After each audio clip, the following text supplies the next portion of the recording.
Hey everyone, Namaste, and welcome to the seventh episode of Yoga Shakti with me, Shailaja Menon. So today we're going to be continuing with the Surya Namaskaram that we began last week, and we're actually going to be doing it for another couple of weeks so that we get really familiar with the different, Surya Namaskaram has 12 different positions. Each of it is so important and so beautiful. It has so many intricacies, nuances. So the more often that we do it, the more we become familiar with it. So we're just going to be doing it, and we're also going to add on some variations. I'm going to add on some Veerabhadrasana standing posture, standing warrior positions. And also, I think in the next episodes, I'm going to be doing the Trikonasana, the triangle variations. So all of it will make the whole Surya Namaskaram practice a little bit different, a little bit more variety for those of you who would like the variety, and a little bit more exciting.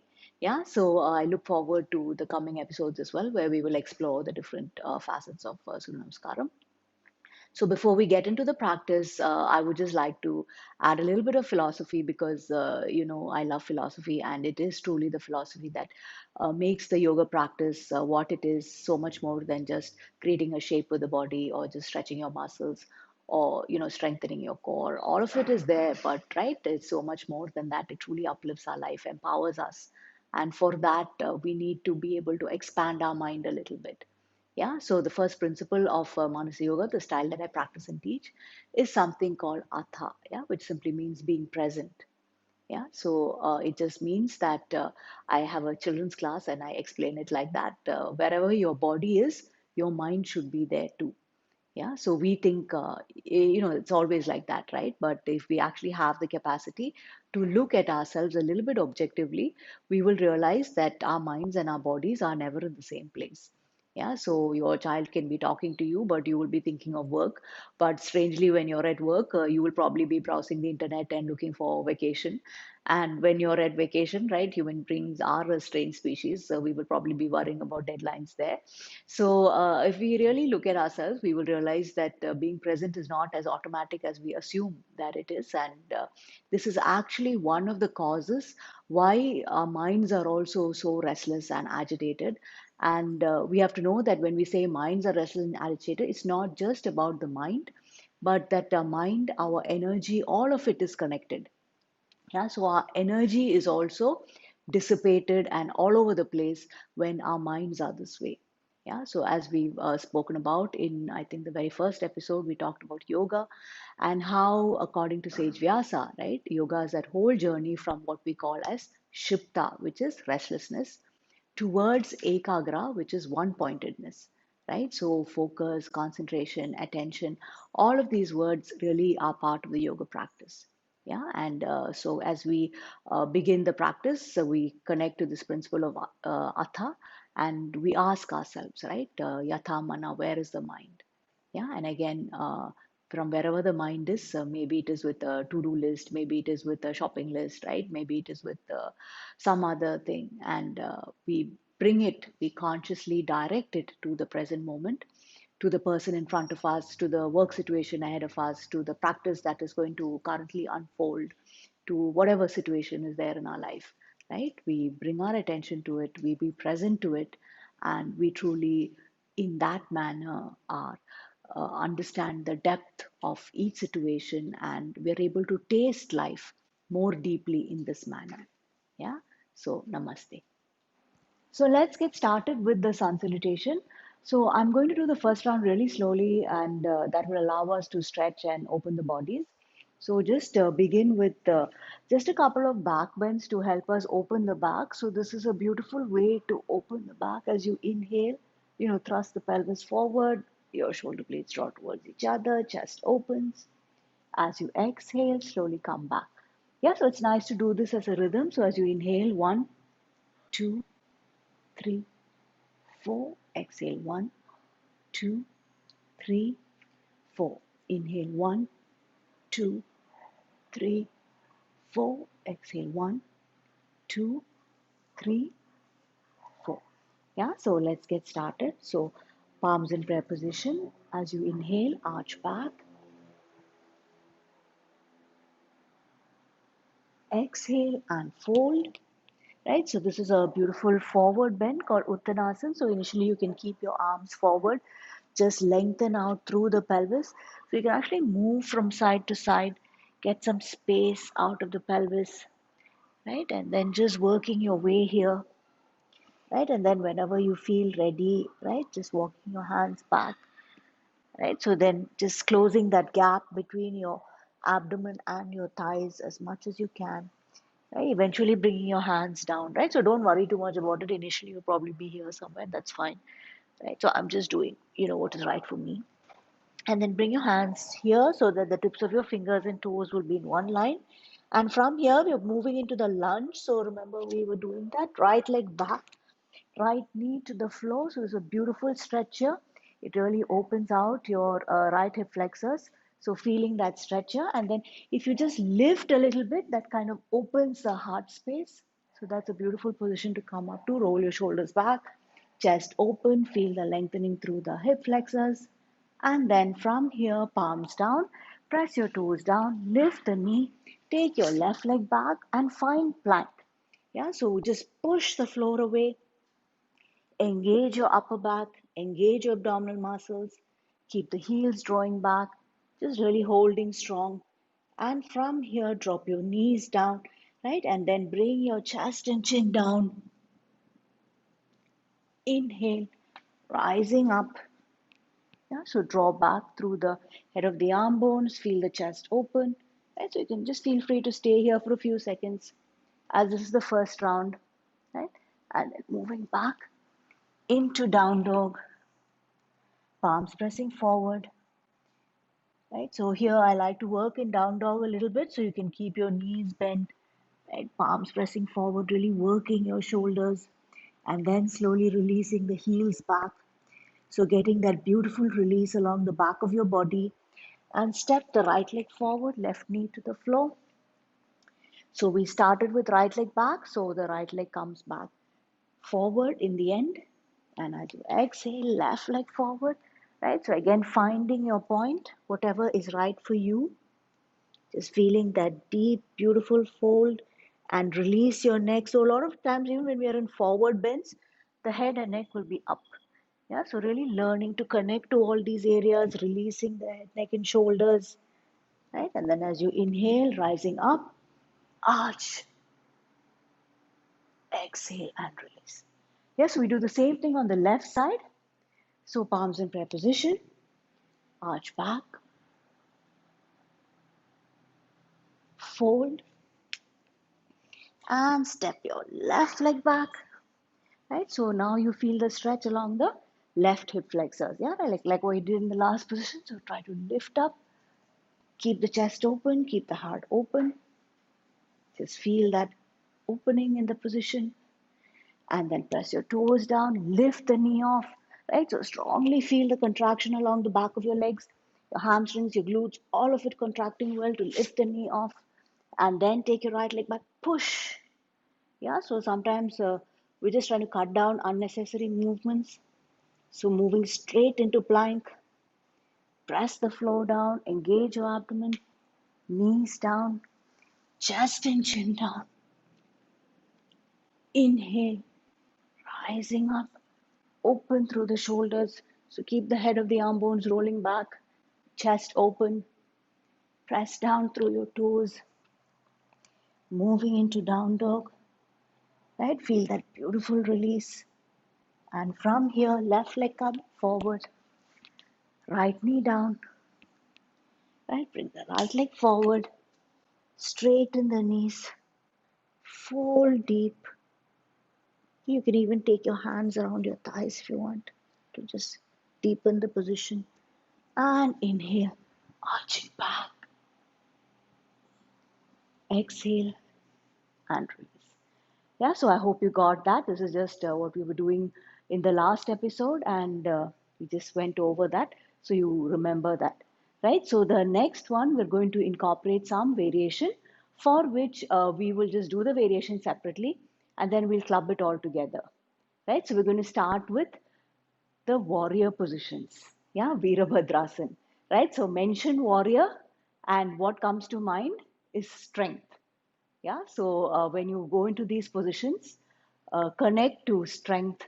Remember that yoga practice is not just shapes, but a state of mind, right? So connect to those strong states of mind and all those capacities that we have within us that we evoke through our practice.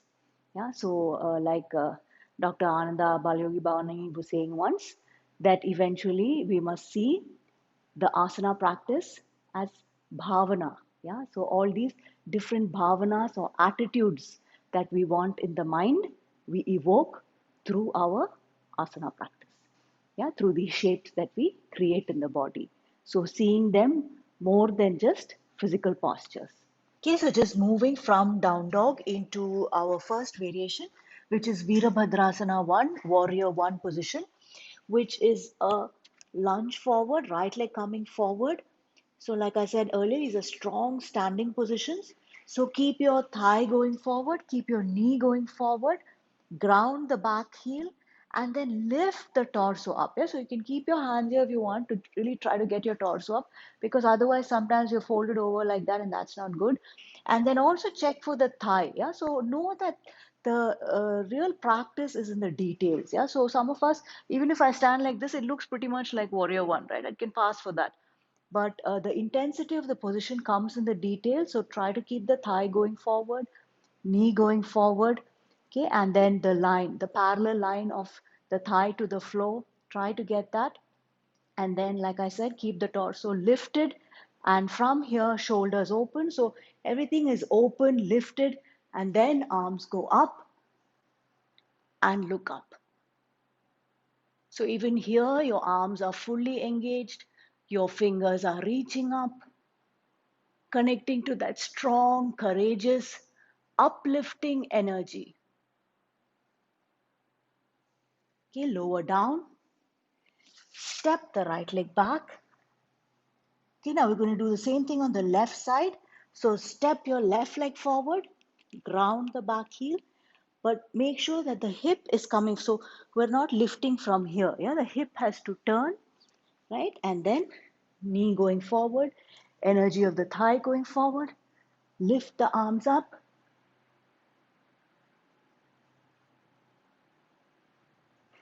Okay, slowly lower down, step the leg back, and now we're going to move from warrior 1, Veerabhadrasana 1 to Veerabhadrasana 2, right, which is a lateral stretch.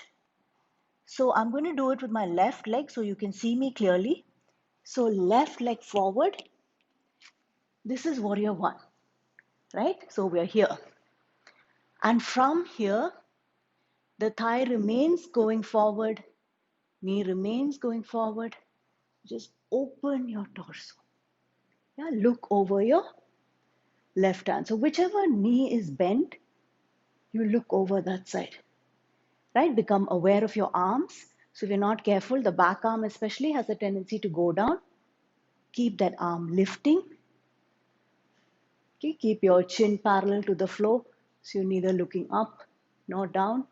Engage your abdomen and keep that thigh going down. Okay, lower your hands down. Take the leg back and just doing this on the other side. So right leg forward, thigh down, arms up, open, thigh continues going down, knee forward and lower down. Take the leg back and chapos. Okay, so focus on your breath. Just watch your breath, the increased heart rate.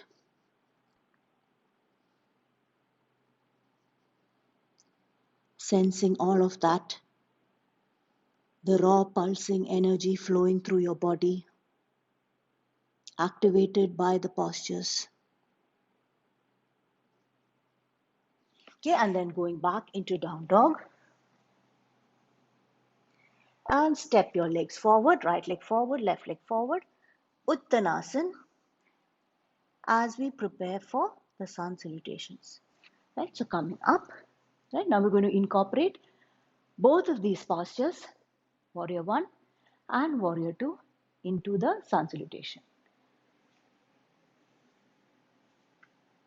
So palms in prayer position. Inhale and arch back. Exhale and fold. Okay, and then, like I said, just find your position. Step the right leg back. Right knee to the floor, look up. Left leg back. Knee, chest and chin. Inhale. Bhujangasana. Exhale. Adho Mukha Svanasana. Inhale. Veerabhadrasana. Yeah, so right leg forward. Lift the arms up. Stay.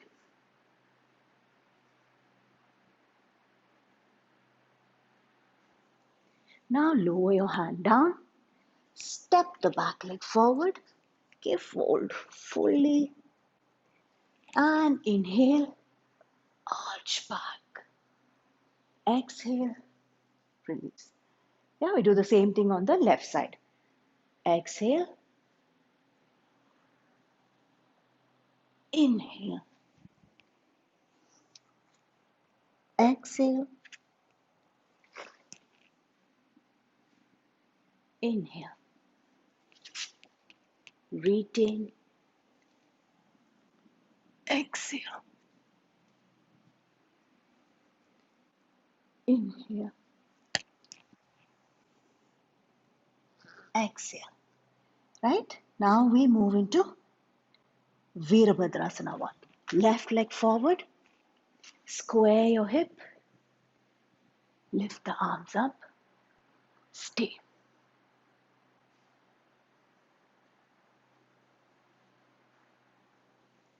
Lower down. Step the back leg forward. Fold. Inhale.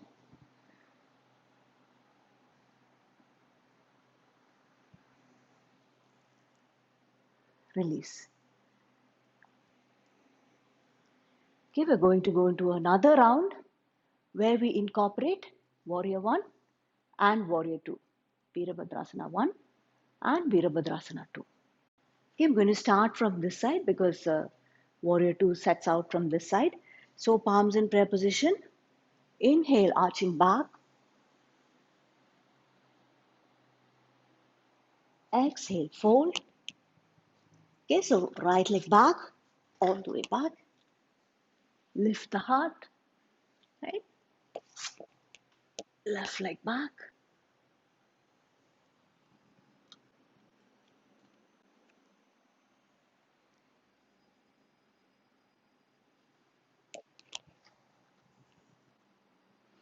From here, we move into Veerabhadrasana 1. Right leg forward, remember, thigh going forward, knee going forward. Torso lifts up.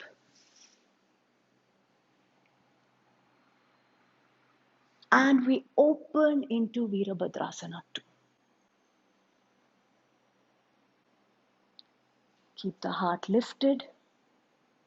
Shoulders drawn back. Thigh going forward.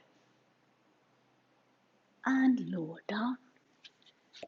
And from here, just step, fold deep.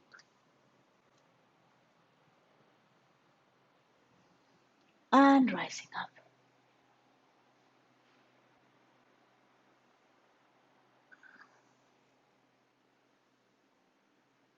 Okay, so we repeat the same thing on the left side.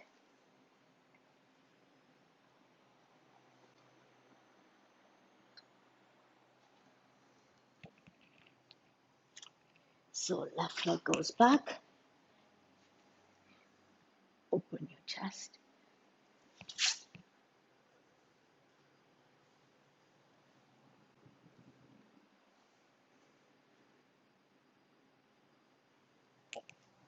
Okay, so from here start the variations. So really feel your down dog. And left leg forward.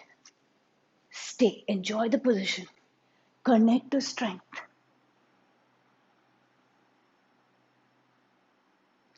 and open out.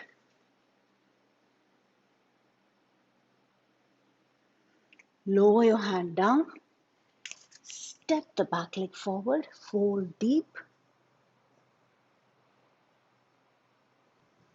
and arching back.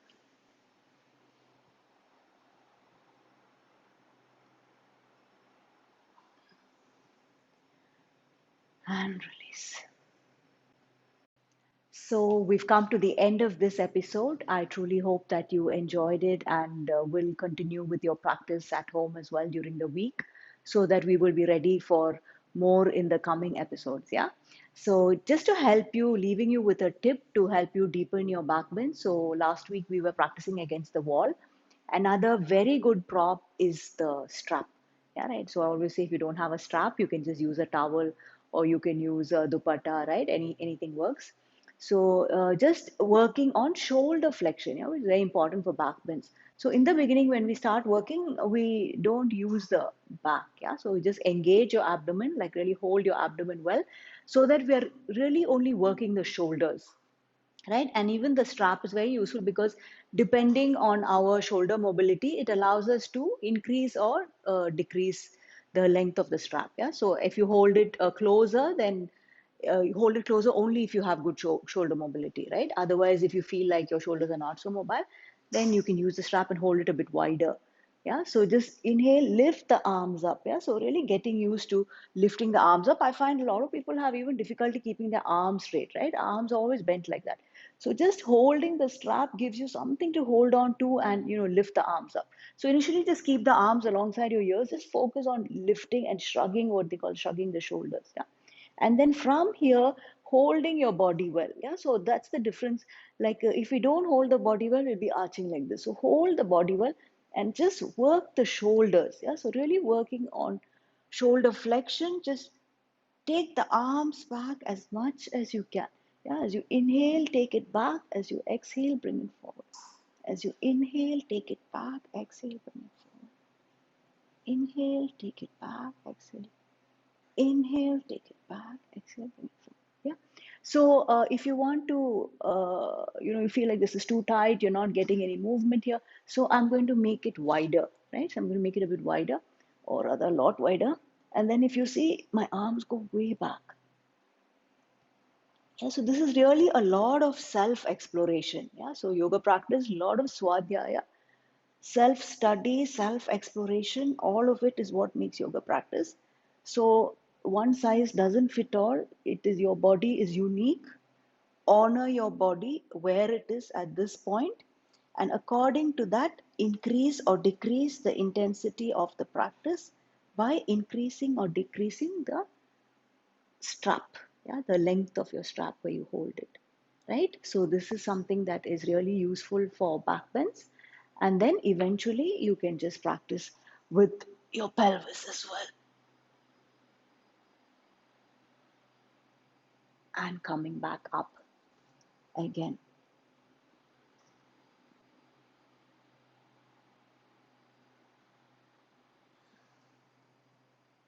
Right, so just working last round.